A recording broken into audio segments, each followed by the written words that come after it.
Welcome to the Selling in the Motor Trade podcast, in association with Simcoe Training. This is the weekly podcast where we share best practice, tips and ideas on how to sell more cars, improve your service department, and generally put more profit into your dealership or dealer group. I'm your host, Simon Bogert. Now, some of you probably already know me as Skippy. I want to start by saying thank you for taking the time to listen to this podcast.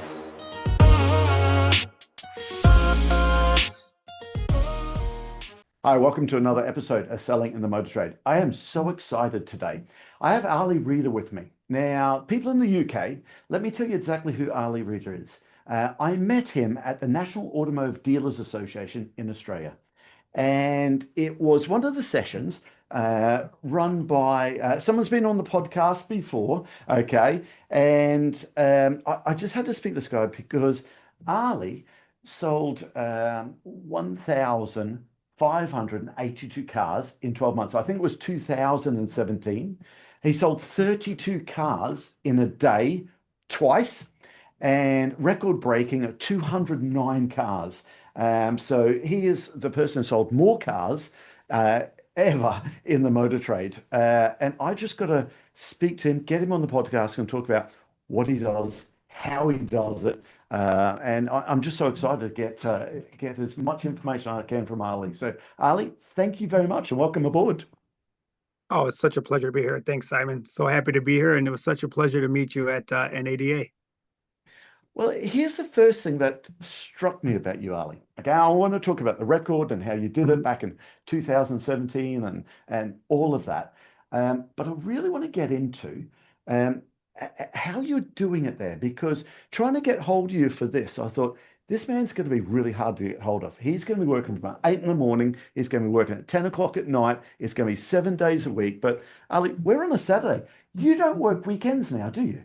Okay. Yeah, no, not at all. So I got a really good schedule. I'm very blessed to have it. But 5 days a week, Monday through Friday, and normal hours. I'm off we close at 6 o'clock on 3 days, and 2 days a week we're up until 8. And 5 days a week, no Saturday, no Sunday. Wow. So let's go back to the beginning. Why cars? How did you get started in the motor trade? Why cars? Oh, that's so great. Actually, I was working right out of high school co-op. I was working for a company. It was an industrial shop, and I kind of worked my way up 10 years at this industrial company, and kind of like a warehouse setting.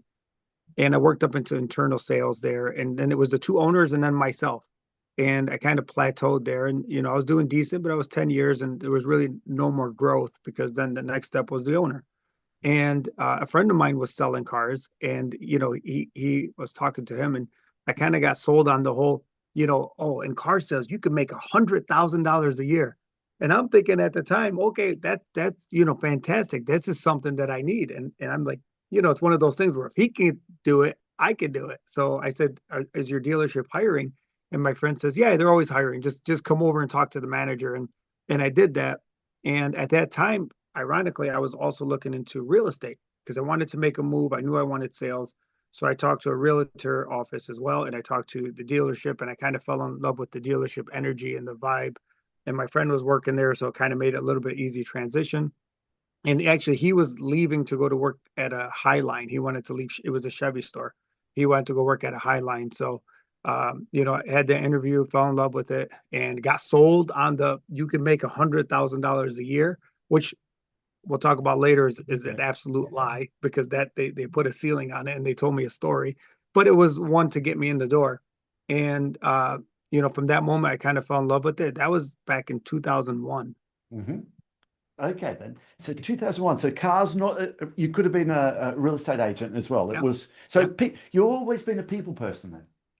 Yeah, I knew at the time, it was about people. I didn't really look at the product. The byproduct was something fun and what I kind of like to do. And I was always into cars and felt a little more drawn into that atmosphere. But it's definitely in any type of sales about people. Okay. So how do you identify yourself as a moment? Are you a salesperson? Are you a problem solver? Are you concierge, helping people out, or something entirely different? Yeah, I guess that's a really good question. It's a good way to phrase it. What comes top of mind is I'm a servant. and I'm a community member, liaison.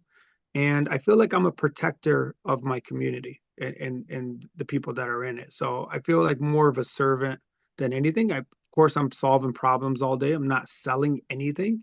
In automotive, people come in with an automotive problem, and our job as professionals is to solve that problem. But understanding what the problem is the biggest question of all. And once you identify what the problem is, then, yeah, a problem solver would be ideal, but I'm definitely a servant to my community. Okay.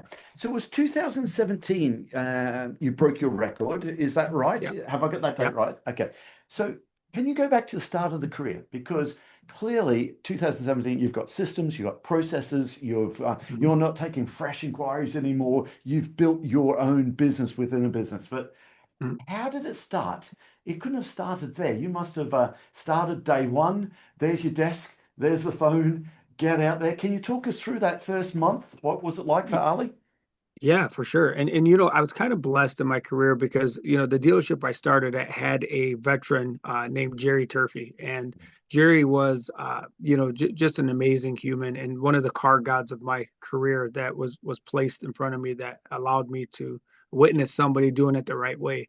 And, from day one, I would see Jerry would sit at his desk and here's a guy, he'd be laughing, he'd joking, people would come in and see him. He wouldn't be running the parking lot. He's not taking fresh ups, and people would just come in and see him.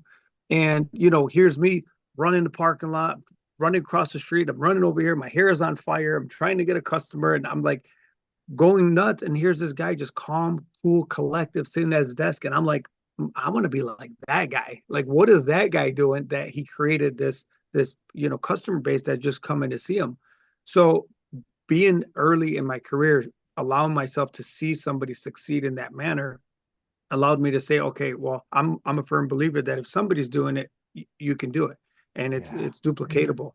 And Jerry, God bless him, because he, would talk to me. He'd train and take the time out of his day to educate and give me some advice on what to do. And I quickly found out that this was about people. I quickly mm, found out community was your biggest ally, and it was something that you needed to engage in. So then people will then want to come back and see you. And he was, back then, 2001, nobody was really talking about relationship selling. It wasn't really a yeah, thing yet. And although he was doing it, I kind of, gravitated towards his model of, getting out, getting yourself out there, getting into the community, building the clientele, building customer base, building, as Jonathan would say, Raven fan advocates. yeah. And, first month in the business, I actually sold 19 cars, which I don't even know how I did that. We had good managers. We had a good store. I sold 19 cars. And of course, at that point, you're just hooked. Yeah. And, but I loved it. I loved the energy. Do you remember the first car you ever sold? Yeah. Yeah. Yeah. This is crazy, but the first car I ever sold. So I was starting on a Monday. Hmm. Dealerships are open late on Thursdays. So I asked them if I could come into Thursday before, after my work, my normal work, because I was waiting for my 2 weeks to expire at the previous job. And I said, you guys mind if I come and just hang out and just kind of witness and watch and see Mm, what's going on? Because I had no idea what to expect. yeah. And the manager's like, yeah, of course. So I'm, Thursday night, I come in there around 6:30 after work, and I'm just hanging around the showroom, and some guy approaches me and says, hey, I want to buy a car. And I'm like, I'm in training. I said, I'm not really starting. I'm going to start on Monday. It says, but let me find somebody to help you. He goes, no, no, no. He goes, in You'll that do. case, I want to buy a car from you. You And love I'm it. like, well, let me find out. Hold on 1 second. So I go to my manager at the time, and I'll never forget this because I've kind of lived by this model. And I go to my manager, I'm like, hey, this guy wants to buy a car and he really wants to talk to me. He wants to deal with me. And I told him I'm in training. He goes, well, find out what he wants. And I'm Hmm. like, okay, so that statement, find out what he wants, was so pivotal and so important because all they have to do is get the information out of this person and figure out what he wanted and how we can put it together. And I sat him down and he, of course, pulls out the newspaper at the time and he pulls Yeah. it out and he's like, I want this ad, I want this price. And I'm like, okay, no problem. So I write a couple of things down, go to the manager, here's what he wants. He wants this car, this is it. Write everything down and we put it together. And that, was the first car I ever sold. And it was a Prism at the time. It was just one of those little Prism cars. And, I'll never forget it because it was find out what he wanted. And now later, 25 years later, I'm still trying Yeah. to figure out what Yeah. they want, what the problem is. It's a little bit more, entailed now, but by, solving problems as you put it. But that was the first car I ever sold, and just amazing. And still to this day, I sell the guy cars Yeah, I and love his it. kids. Yeah. I absolutely love it. And the other bit I love about it, I'm 52 now. I started when I was 17, so that's too many years there. But I remember, and your story really resonated because there's a guy called Johnny Starmer in the Yeah. dealership I worked at. And being the new trainee, the cadet, they called me, my boss would say, go and help some of Johnny's customers. And he would have like dentist chairs waiting in front of his office and say, Yeah. can I help you? And the amount of people, Ali would say, no, no, we'll wait for Johnny. No, it's fine for Johnny. And he had this loyalty. And it reminded me of what you're talking about. Now, completely different level, but for Johnny Starmer, he was in one place for a long time. It was Yep. his customers come back and bought from him every year, and they would just wait for him there. And it's amazing how we see those mentors there, and you definitely had that, Yep. didn't you? And that's before Yeah. Damien come along. I understand you did some coaching with Damien. Did Damien come along later as a mentor?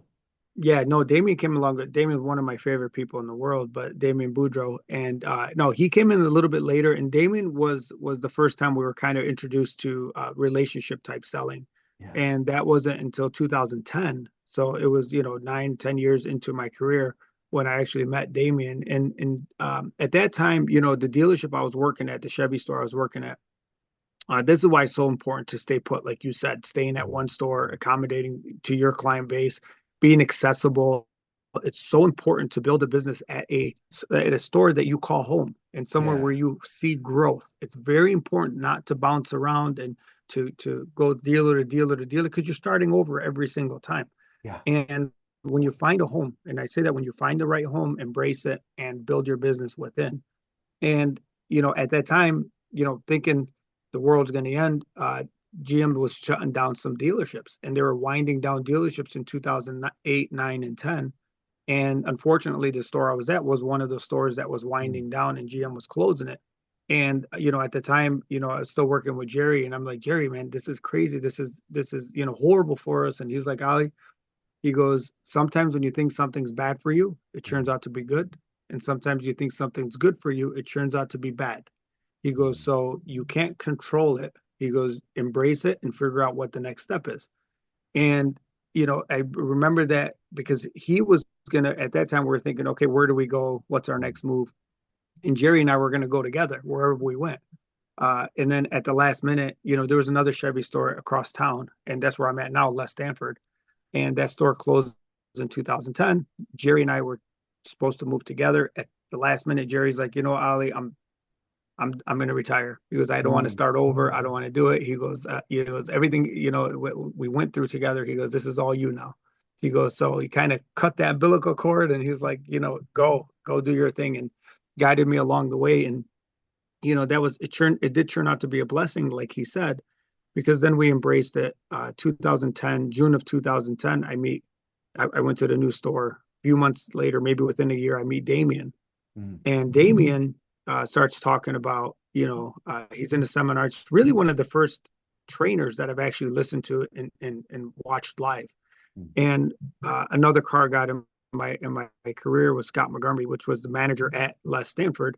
And Scott signed me up for Damien's seminar. And first time he's like, I've signed you up for this seminar. He says, and you got to go to it. This guy's awesome. And I'm like, no, no, no, I don't want to go to the seminar. I says, I'm good. I got 3 deliveries today. I says, I don't have time for that. He goes, no, no, you're going. And I Mm. says, come on, boss. I don't really want to go listen to this guy. I didn't know who he was. And he took the deals out of my hand and he says, you're going, and Yeah. forced me to go to the seminar, which was great by a sales manager to understand that you can empower your salespeople to be better, to do more, even though as like a coach sees something that player doesn't see, the coach in that situation seen it, and he says you're going, and he forced me to go, and No, I hold go to on. this. You Yeah, must have been selling lots of cars. So he's not saying the new kids have to go. He's still saying, Ali, you even with the success yeah. you're doing, he's seen that. Yeah. It's crazy because when my store closed at Bill Wink, yeah, good point. Because when the first store I worked at, Bill Wink, Chevrolet closed down, I was, doing 25, 30 cars. I go over to, Stanford and I'm maintaining the same numbers. And their top guy there was like 18. Mhm. So from the moment I get there, I started in mid-June, like June 15th, and then I won Salesman of the Month that month, going in 2 weeks in. And then the next month, of course, it continued. And I was doing 30 cars a month at the time. So I was, what they would consider elite. And Yeah. you should be able to write your own ticket. And managers usually leave you alone Yep. and are not forcing you to go to these things. So hats off to Scott Montgomery, because one of the greatest managers I've ever worked for. And he's seen potential in growth and saying, hey, we can get you to the next level, where our industry says 30 is elite. Our industry Mhm. lied to us, and they told us $100,000 is what you can make, and 30 is elite. And he's seen the potential of more. And I God bless him for that, and forced me to go to Damien's seminar. So all the managers out there, it's very important to see the potential in your salespeople from the bottom to the top, because there's always room for more. And I go to Damien's seminar, and he starts talking about, these guys doing 60 and guys in other states doing 50 and 60 and relationship selling. Mhm. And the first time I was actually introduced to that whole relationship model, and I'm like, wait a minute, I'm doing this. I'm doing community. I'm selling only to people I know, not taking transactional customers, only floor ups. And I'm like, but I'm only doing 30. So how are these guys doing 60? And he caught my attention. And again, I'm a firm believer that if somebody is doing it, you can do it. Another Mhm. person can achieve it. And I grabbed Damien after the seminar, and I'm like, hey, those guys you're talking about, are those guys real? Are they really doing those kind Yeah. of numbers? Is And it or he's like, BS or yeah. not? Yeah, yeah, yeah. I was like, are they really doing those numbers? And he's talking about all the stuff that I'm doing, but I never put a label to it. I never knew that you can actually enhance it and do better, and community engagement do better. And I just thought, I'm 30. I mean, nobody really pushed the limits to that.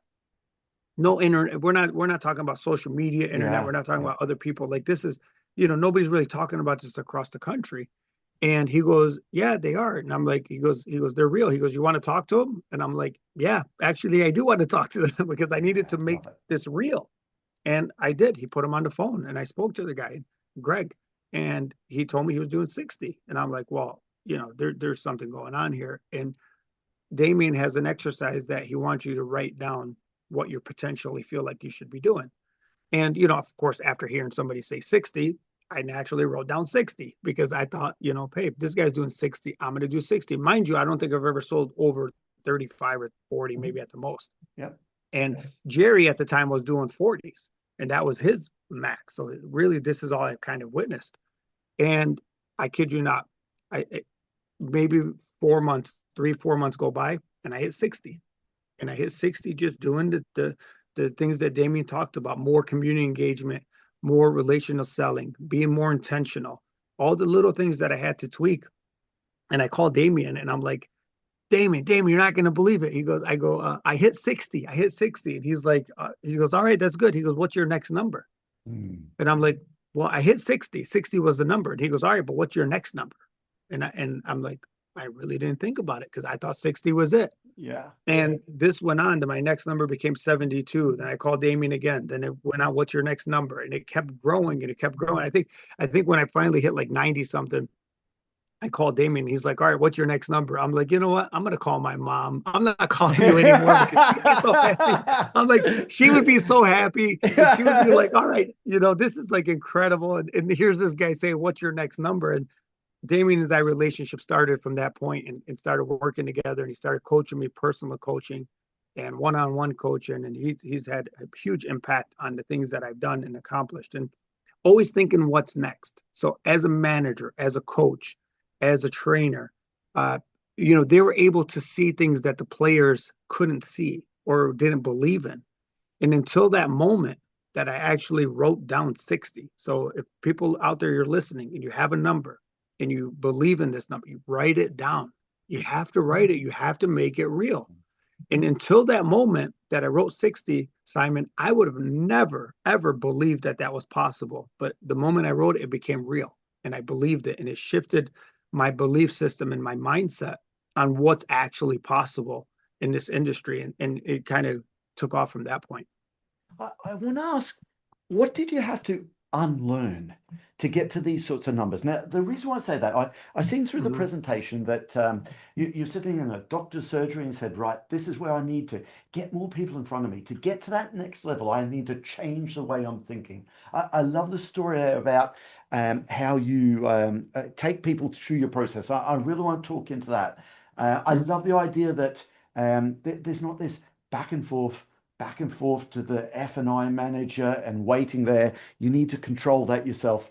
Yeah. There's taking all the blocks out of there. I want to go back and ask because there's some salespeople listen to this, and in fact, I spoke to people this week about I'm getting Ali on the podcast. What do you want me to ask him?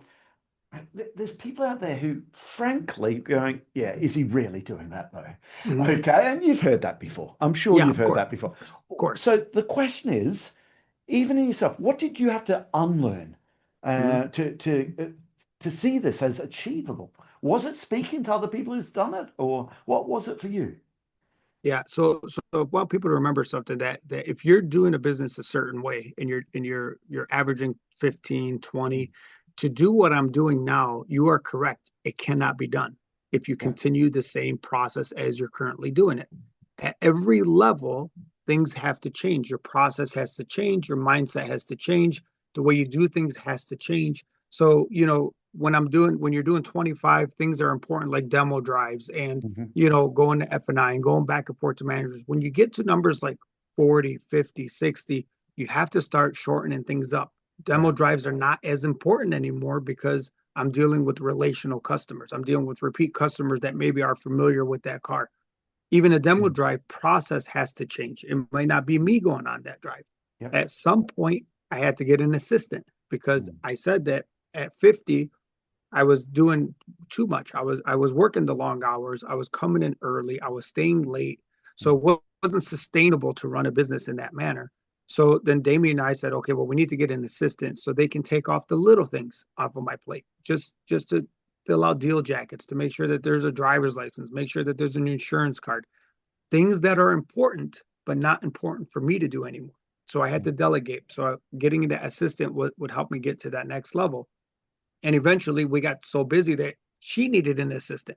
So I had to get a second assistant. Then we got so busy, I had to get a personal porter that can run the parking lot, put on license plates, grab a car from service, go Mm. back and forth and park a car for me. All these little things that took time throughout the day, we had to figure out how do we do it better? How do we Mm. do it faster? How do we move more efficiently without rushing the process? And so I had to unlearn things that the industry had taught us that were important, like you have to do a demo drive, you have to do this, you have to do that. You do have to do that in a transactional world until you build the business to a point where you're ready for that next level. Yeah. And that's why people are the naysayers that say, well, it's not possible. It takes Yeah. me, 3, 4 hours for a delivery, and I'm here for 6 hours a day. And finance takes 2 hours to get my paperwork back to me. And all these things that in their mind, they're trying to put the math together and it's not mathing, Yeah. which is true. But Yeah. you have to think differently and you have to start your process and the way you do things differently. And we talked about the doctor's office analogy and how I came up with that system that I do within my process that allows me to move faster. And Can you you talk? remember that? Yeah. Yeah, Can you just talk us through how this works? Well, yeah, for sure. So what I did is because we were getting 8, 9, 7 people at one time waiting in this waiting area. And we had to organize it in a way where it wasn't chaotic and people didn't feel like you didn't know what was going on and you weren't in charge and you wanted it to be controlled. And, my analogy was okay, the way doctor's offices do it is they have a waiting area and then they have multiple offices, 6, 7 offices that are separate. yeah. So, person comes in, they get greeted by one of my staff or myself, and then they go into a specific office, which is the first office, which is the preliminary office, which one of my assistants then is gathering all the information that I need, as you would into a doctor's office where the nurse comes in and say, hey, why are you here today? All right, well, I got this cough and my chest hurts and won't go away. And she's writing down the symptoms. And my assistant's like, well, why are you here today? Yeah. Still got 3 months left of my lease and I'm already 5,000 over mileage. And the tires are bad and my car got hit and Hmm. all this stuff that I need to know. So then I can come in and make a decision the same as a doctor. Doctor comes in, pulls the file. She looks over and she's like, "Oh, Ali, it sounds like you got a cold and Mhm. you're coughing and you're not sleeping good at night. And here's what I recommend." And when did you ever question the doctor when she says or he says, "Here's what I recommend and here's what I think we should do and here's what the solution is and here's your options." And the same concept. So then I would come into that office and I would say, okay, little small talk, Mhm.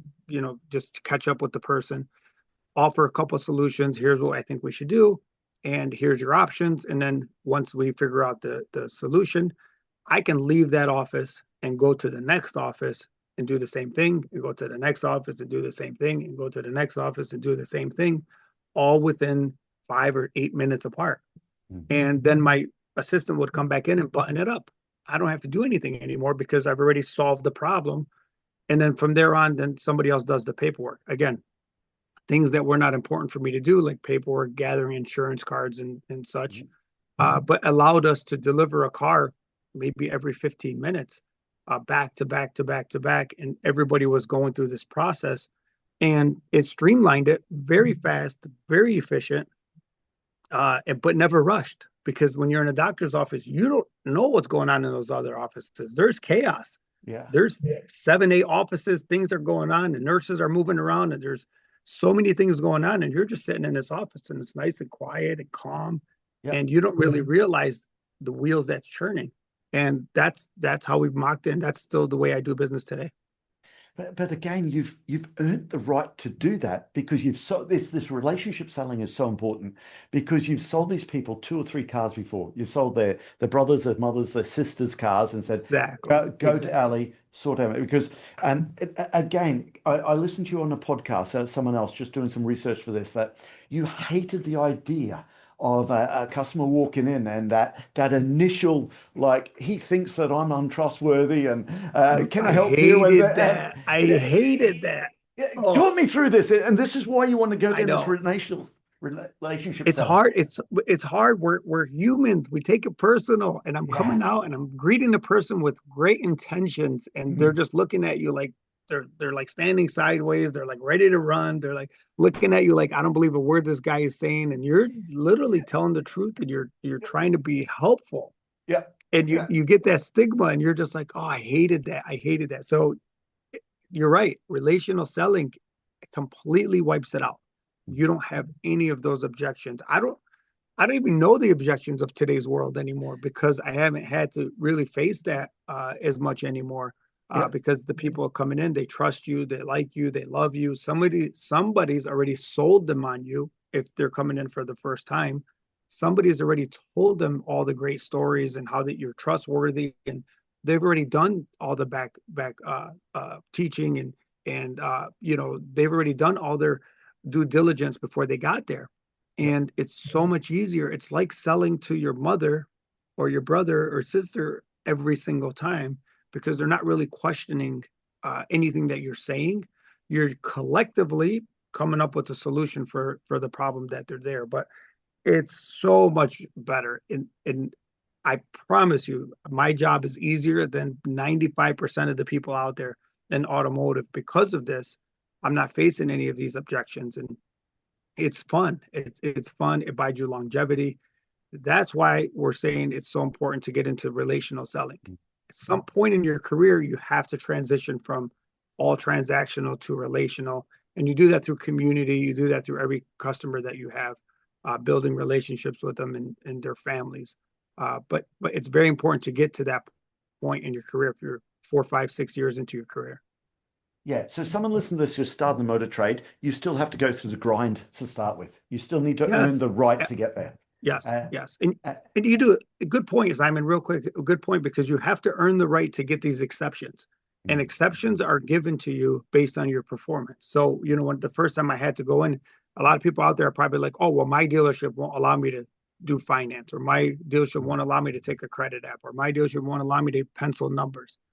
Correct. At the beginning, they will not, but you earn the right for these exceptions. If you're exceptional, you get exceptions.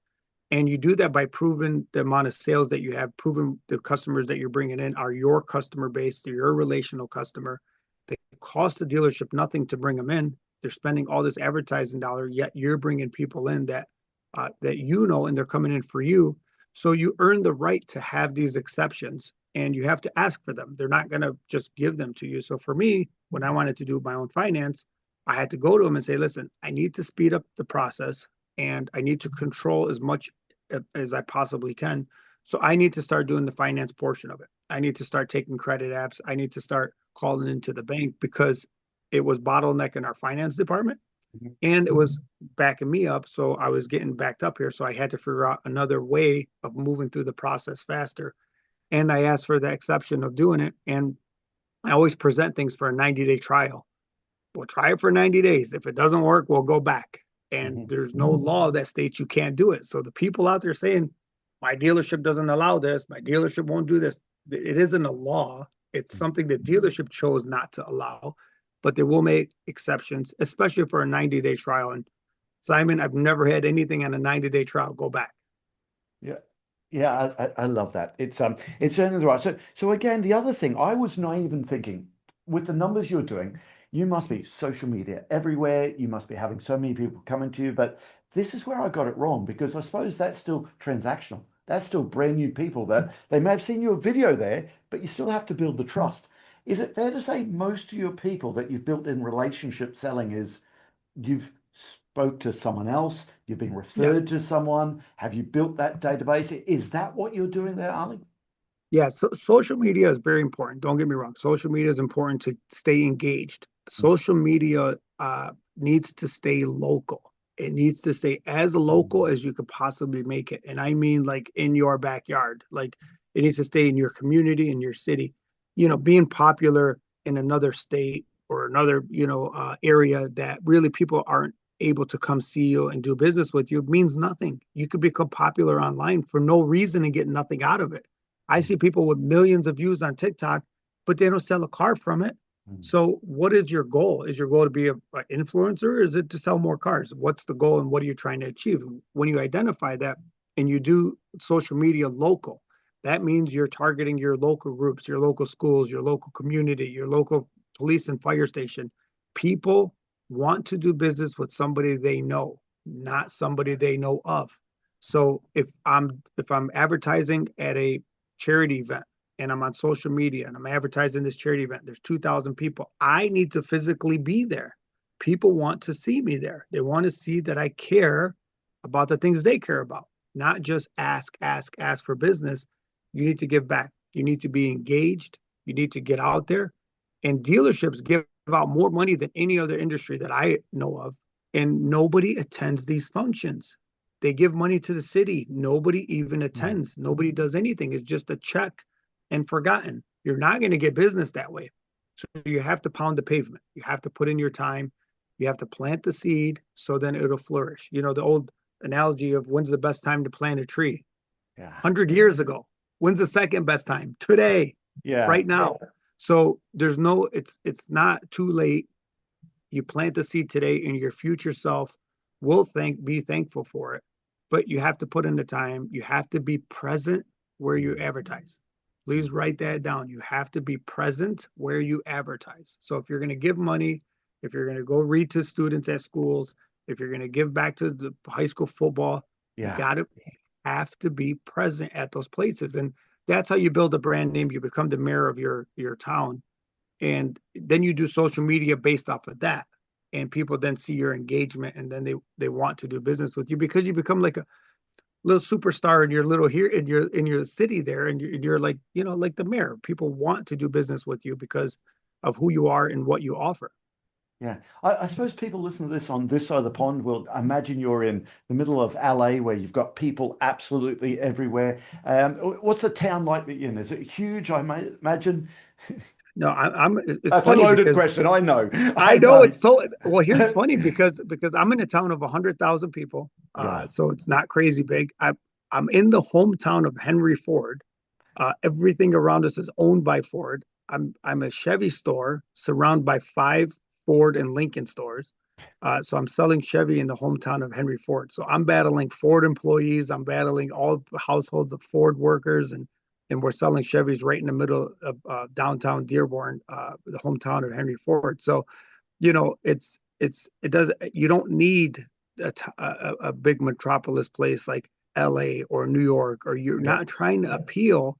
You're not trying to appeal to that. You're appealing 100,000 people is more than I need for a lifetime, for a whole career. I don't need more than that. 20,000 people is all you need. As long as the idea is, here's the idea. The idea is not for you to know all 20,000 or 100,000. The idea is for all 20,000 to know who you are.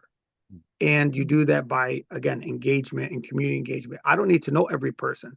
The idea is they need to know of me and what I have to offer. That just leaves me to say that all details of this episode and other episodes on the selling in the motor trade can be found on our website, simcotraining.co.uk. Go there to get a copy of our book, Words That Sell Cars.